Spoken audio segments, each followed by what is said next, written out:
everyone. So it's really rainy out today, and by rainy I mean like monsoon season, hurricane style rainy.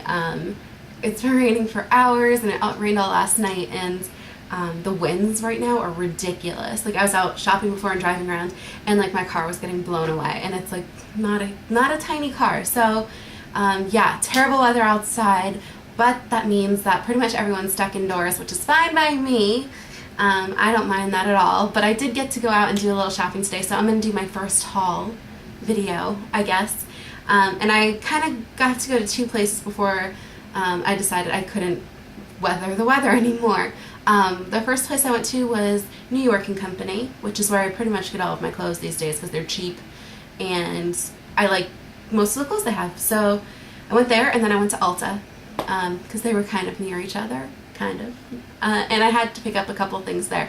So anyway, I guess I'm going to run through the stuff that I got, which, okay, whatever. So at New y&co, I got a belt. And this, okay, that looks kind of strange, just like, it's like one of these, and you can like wear it around your middle. I think the whole like wearing a belt around your middle thing is like my new favorite trend, because it's super flattering on me, because that's like I think the smallest part of me actually, but nobody ever gets to see that.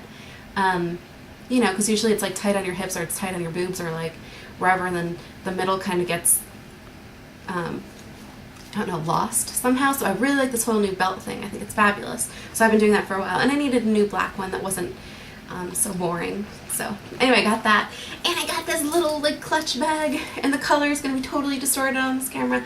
It is a like a fierce red, but it is like an orange red. It matches actually this orange red on my sweater, which I know the camera's not going to pick up, but they look cool together. Look pretty good. I think, I don't know what I'm going to use this. Probably if I go out clubbing in this sweater. So we'll see if that ever gets used, but it was like $3, so can't beat that. Okay, and then I got another sweater like this one, because I ended up really liking the sweater last time I picked it up, which looks like this. So I'm like such a grandparent slash like child of the 80s apparently, but I really like it. I know, don't make fun of me if you don't like it. I totally get it if you don't, but it's super comfy. Work is always freezing, and so I've been wearing this like as often as possible, so I thought, you know, another one, and it's on sale. It was like $14, I think, so that's pretty nice for a sweatshirt.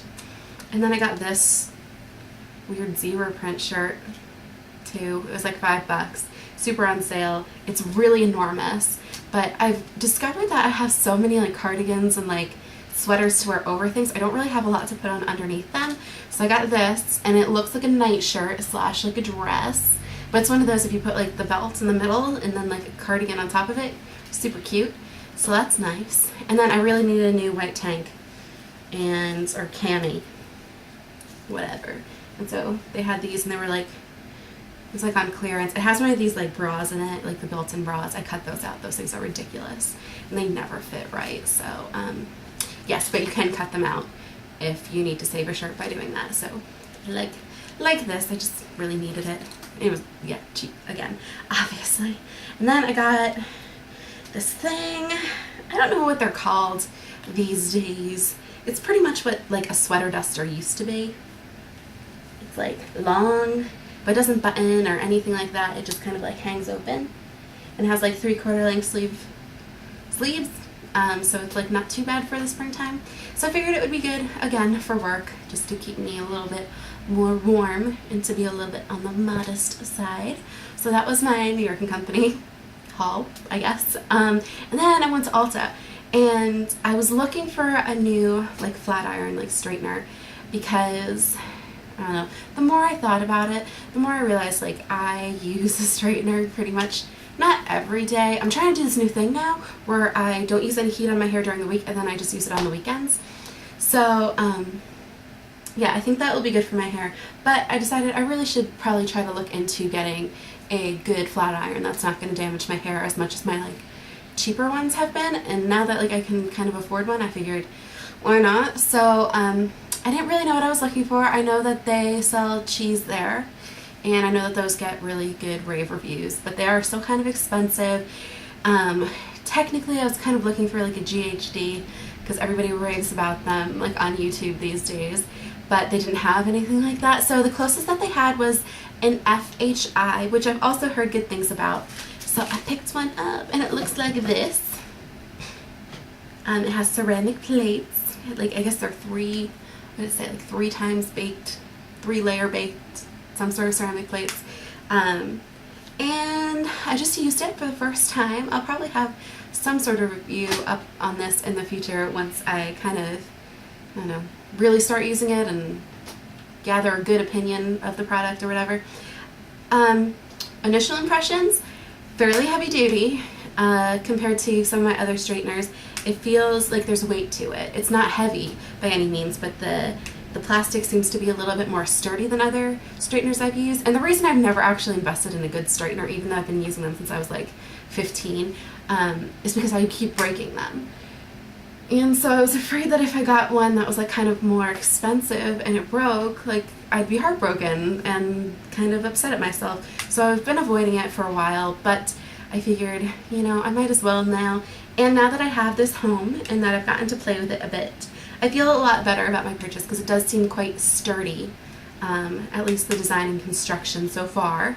It did a super good job. I wasn't necessarily expecting it to, because the one thing I noticed when I got it home, and I don't know, it doesn't have a temperature control thing on it. I think the fact that this doesn't have a heat gauge thing is a little disarming at first, but then like when you think about it, I don't think I ever really changed the settings on my other straighteners. The other thing that I thought was really interesting was that I didn't, after I swiped it through my hair was like super straight, but it didn't feel like scaldingly hot like my hair does a lot after I straighten it. You know, you guys know, like when you like run the straightening iron through your hair and then you feel it and it's like burning and you kind of like burn your fingers on your hair. I hope that doesn't happen to other people, but it happens to me all the time. So my hair felt very different. I don't know if it's like a temperature difference or if it's just quality of product difference. So yes, I'll let you guys know what I think about this in the future. And then I picked up a matte OPI color, and this is Positively Hot. I don't know, but it's like a hot pink and it's matte. So I know matte's kind of on its way out, but I'm pretty into it still, so I'm pretty excited. And then I got more Rude Awakening John Frieda stuff because it was on sale and I really love this stuff. And then the last 2 things that I got are the same thing, just 2 different colors. They're, I guess, like foundations or pressed powders by a company called, I think it's Hue de Vite. I don't know. It's a new like brand that's in Ulta. Apparently it was designed by a makeup artist in Australia, and she does like, you know, makeup. She's a makeup artist, whatever. And there was a sales lady there who worked for this company, and I'm such a sucker for salespeople like telling me to buy things. I always do it. I just feel bad not. So yes, but I was looking for 2 pressed powders, one of which is a really kind of a dark shade. And the reason I got this is because I'm doing a wedding for my friend Ida in a couple of months, and she is Ethiopian, and a couple of her bridesmaids are on the darker side too. And I couldn't find any sort of pressed powder that would look good in photography and that I thought would be flattering for their skin tones. So this I thought would look very lovely on top of any kind of foundation, and apparently this brand is supposed to be fabulous for photography. So a lot of the, I guess most of the ingredients are like naturally derived. There's a lot of seaweed stuff in it, so if you're like into that, but it's full of like antioxidants and stuff like that. So I got one for May and then I got one for the wedding. So I'm gonna use the one for May for the next couple of weeks, and I'll let you guys know what I think about it. It's supposed to be really good and healing for your skin, so we'll see. And the lady also gave me a bunch of sample primers, I guess for the weddings, but I'll probably use them because I don't want to use something that I'm not 100% sure about. But they're oil-free, they're not silicone-based, they're seaweed-based, so I don't know how that's going to work, but I'm pretty excited to try it. So yeah, that was my first haul, guys. I hope you guys enjoyed it, and I'll talk to you later. Bye.